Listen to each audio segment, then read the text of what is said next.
Alô, alô Brasil, Adrien Fio chegou com mais um vídeo para vocês aqui no canal. Vitória cachapante do Barcelona, uma vitória muito tranquila para cima do Elche, um 5-0, atropelo catalão e é um Barcelona que mostra força para o Campeonato Espanhol, é o grande favorito a vencer a competição, um trabalho muito consolidado do Hansi Flick, mas é um jogo muito tranquilo do Barcelona, com algumas reservas, né? O Hansi Flick rodando o elenco, uma vitória tranquila, o Elche que não vence o Barcelona há 52 anos, mais uma vez sai derrotado e goleado pelo clube catalão. Rafinha liderou o Barcelona nessa goleada, mas claro, antes de saber tudo sobre esse jogo, sobre a vitória do Barcelona, sobre esse atropelo, curte, comenta, compartilha, manda aí pro seu amigo que gosta de acompanhar o Barcelona, se inscreve aqui no canal para fortalecer a gente.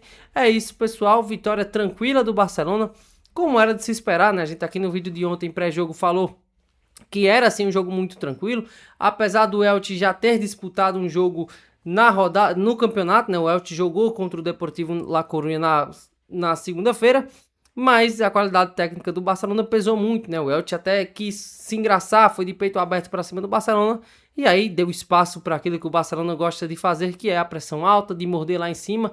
A gente viu o Rafinha muito bem fisicamente, até para relembrar, né, que na temporada passada ele teve muitos problemas com lesões, até mesmo na Copa do Mundo fez muita falta a seleção brasileira. Poderia ter jogado contra a Noruega, mas é uma vitória bem tranquila do Barcelona. O Elche, como eu falei para vocês, não vence o Barcelona desde 1974.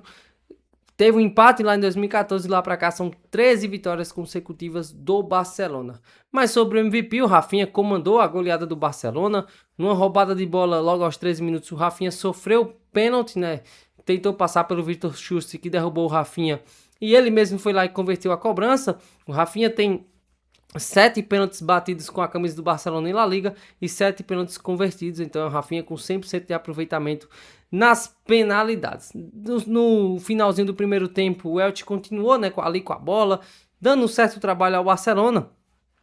E aí o ADM faz o 2-0, uma pressão alta que funcionou muito bem para o Barcelona ali, a assistência do Rafinha. Mas foi uma vitória bem tranquila do Barcelona. Claro, como eu falei para vocês, né, a pressão alta funcionou muito bem. E você olha o placar, não diz muito o que foi o jogo. Isso aí não dá pra gente dizer que foi um jogo super fácil do Barcelona. Foi um baile tático, técnico, porque não foi. Até os 60 minutos ali era um jogo que o Elche incomodava o Barcelona, sim. Tinha a bola, roubava a bola lá em cima. Apesar de não ter grandes chances, era um Elche que você percebia que se tivesse um pouquinho mais de qualidade, poderia ter incomodado muito mais o Barcelona. Então, foi um controle de jogo do Barcelona, mas não foi tão controlável assim, porque o Elche realmente deu um trabalhozinho, fez um bom jogo o Elche. Eu diria que o 5-0 é um pouco mentiroso para o que fez o Elche na partida. E aí o que acontece? Depois de 70 minutos começa a aparecer o quê? Duas coisas, o controle, a entrada do Pedri já no finalzinho do primeiro tempo com o lesionado Gavi, começa a dar indícios de que o Barcelona queria ter mais controle, né? Até a gente via o Pedro aquecendo ali no finalzinho do primeiro tempo antes de entrar, dava para imaginar essa alteração. E aí vem o controle e vem o ataque à profundidade, que aí começa a funcionar, sabe? Você dá espaço ao Barcelona na última linha é mortal. E o que aconteceu com o Elche, né? O Elche era um time que ia marcar lá em cima, aí a linha subia, a gente via muitas vezes os jogadores do Elche marcando no meio campo, e aí o Gordon, Rafinha, o Lamine Yamal nem tanto que não fez um grande jogo, mas o próprio Fermin, o ADM tinha espaço de sobra nas costas da defesa, e aí foi construída a goleada do Barcelona. Como eu falei para vocês, né, a entrada do Pedri melhorou muito o Barcelona, já era de se esperar, porque é o meio-campo titular, aquele meio-campo ritmista do Barcelona, né, um dos melhores meias do mundo. Mas é uma pena a lesão do Gavi, mais uma vez, saiu sentindo o joelho de um lance que ele dá o carrinho no jogador e acaba levando a pior, né? O Gavi tem essas de, às vezes, querer entrar mais duro e acaba levando a pior. Veremos a gravidade, escutei na Rádio Cope que aparentemente não é nada muito grave, mas claro, veremos amanhã, né? O Barcelona na segunda-feira vai realizar exames médicos no Gavi para saber o que acontece com o joelho do Gavi, que ele precisou sair de campo lesionado. Como falamos, né, o Elche foi jogar de peito aberto, o time do Martin Anselmi tem uma proposta boa, assim, é vistoso ver o Elche jogar, né? Dá para dizer que o Elche joga um futebol mais vistoso que muitos times grandes aqui no futebol brasileiro, muitos times que têm um investimento muito alto, que não joga um futebol tão vistoso, com ideia tão clara como o Elche, mas assim, não tem qualidade. Você jogar assim contra o Barcelona, vai ser castigado. E aí você começa a jogar com a bola, chamando o Barcelona, 2 vacilos acaba com o jogo e foi o que aconteceu, sabe? Mostra a fragilidade do Elche. Eu acho que esse jogo, há algumas conclusões, né? O poder de fogo do Barcelona ainda tá ali, mesmo com a saída do Ferran Torres e do Lewandowski, que dava essa impressão, e aí como é que vai ser o ataque do Barcelona? Mas também mostra que esse resultado se constrói também na fragilidade do adversário. E claro, né, o Barcelona tem que aproveitar os adversários fracos que tem para fazer saldo. Já começa o campeonato aí com 5 gols de saldo. Um exemplo claro de tudo isso, né, como o adversário era fraco, as bolas que o Elche saiu na cara do gol, parou no João Garcia, sabe? Faltou qualidade na frente do gol também. Podia ter dado mais trabalho ao Barcelona, mas é isso. É um time que tem uma ideia coletiva muito boa, mas a fragilidade técnica pesou muito para o Elche no jogo de hoje. Sobre o ataque do Barcelona, como eu falei para vocês, o Hansi Flick aposta, né, nesse primeiro momento sem esse camisa 9, com um time mais móvel, com Rafinha, com Lamine Yamal e ADM na frente, foi o ataque titular no jogo de hoje. Com o Rafinha centralizado, né, o Rafinha saindo do centro para buscar a bola no meio de campo, não dando referência aos zagueiros, então é um Barcelona que funcionou bem, né? Apostando nas velocidades dos seus atacantes, né? Então, foi um jogo do Barcelona que mostra o que pode acontecer caso o Barcelona não consiga contratar um camisa 9. Ainda tá sonhando aí com o Julián Álvares, depois de tudo que aconteceu hoje com o Julián Álvares após o jogo contra do Atlético de Madrid no Wanda Metropolitano. Ele foi muito vaiado, muito xingado. Então, é um Barcelona que já dá para entender. Se não vier um camisa 9, o Hansi Flick tem alternativas. No segundo tempo, o Gordon entra, né, no lugar do Lamine Yamal. O Lamine Yamal, que jogou ali 60 minutos, não jogou bem. Um jogo ruim do Lamine Yamal, eu diria, né? Quase não teve efetividade no seu jogo. No começo da partida teve um lance que ele sai na cara do gol e manda para fora. Então, foi um jogo ruim do Lamine Yamal. Eu creio que fisicamente ele ainda não está pronto para jogar 100% do tempo. É um cara que teve problema com lesão, voltou para a Copa do Mundo às pressas, né? Ele precisou fazer tratamento intensivo, então pode ser que demore um pouco para a gente ver o Lamine Yamal na sua melhor versão neste Barcelona, mas o Hansi Flick já deu a ideia de que vai ser um ataque mais móvel. Pode ser o Gordon por dentro, o Rafinha, até mesmo o ADM com essa função de falso 9. Então é o Hansi Flick dando ideias de como vai usar o Barcelona caso não chegue um camisa 9 de referência. Sobre o Gordon e o ADM, né, os reforços deram as caras no Barcelona. Dava para ter essa dúvida sobre como seria o comportamento do Barcelona sem o Lewandowski e o Ferran Torres, como eu falei para vocês aqui no pré-jogo, né, ao longo das últimas semanas. É você perder 40 gols na temporada. Então, você perde 40 gols, não é fácil repor. E aí o que é que acontece? O ADM marca gol hoje, o Gordon entra e dá as 2 assistências. Então, é um ataque com os reforços que parece que vai funcionar muito bem, um ataque mais móvel, muito rápido.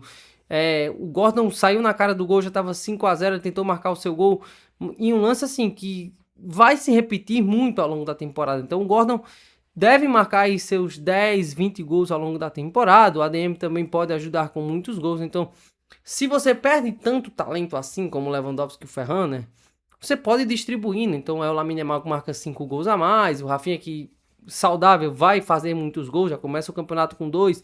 Tem o Gordon que pode dar muitos gols ao Barcelona, o próprio ADM. Então é o Hansi Flick buscando ideias, mas tem outro cara que também fez um grande jogo, que não é reforço, mas que está voltando de lesão, e é o Fermin, né, que vem para mais uma grande temporada. O Fermin que na temporada passada fez mais de 10 gols, deu mais de 10 assistências, ganhando mais influência. Na temporada retrasada foi do mesmo jeito. Mas assim, o que é que acontece? O Fermin não foi para a Copa do Mundo por conta de um problema no seu pé, né? Ele teve uma ruptura, uma fratura em um dos metatarsos, perdeu a Copa do Mundo. É uma pena, né? Porque o Fermin iria para a Copa do Mundo, já era o nome certo, acabou não indo, mas começa a temporada com 2 gols, é um cara que pode jogar em muitas posições. O Hansi Flick adora testar o Fermin pela esquerda, até mesmo pelo meio. Hoje foi esse terceiro homem de meio campo, então é o Fermin Lopes que vem para mais uma temporada. Eu apostaria muito fácil que o Fermin vai fazer mais de 10 gols, dar mais de 10 assistências. Se ficar saudável, vai influir muito no jogo do Barcelona ao longo da temporada. Mas vamos falar sobre a linha de defesa agora, né? Chegou o momento de secar um pouco de como vai ser essa linha de defesa do Barcelona ao longo da temporada. Hoje ele veio com Eric Garcia do lateral direito, como eu falei para vocês, vai ser esse coringa do Hansi Flick. Quando sai a escalação, eu pensei que ele seria o zagueiro, mas quando entra em campo, na formação tática, o Eric Garcia era lateral direito, o Christensen e o Gerard Martin na defesa.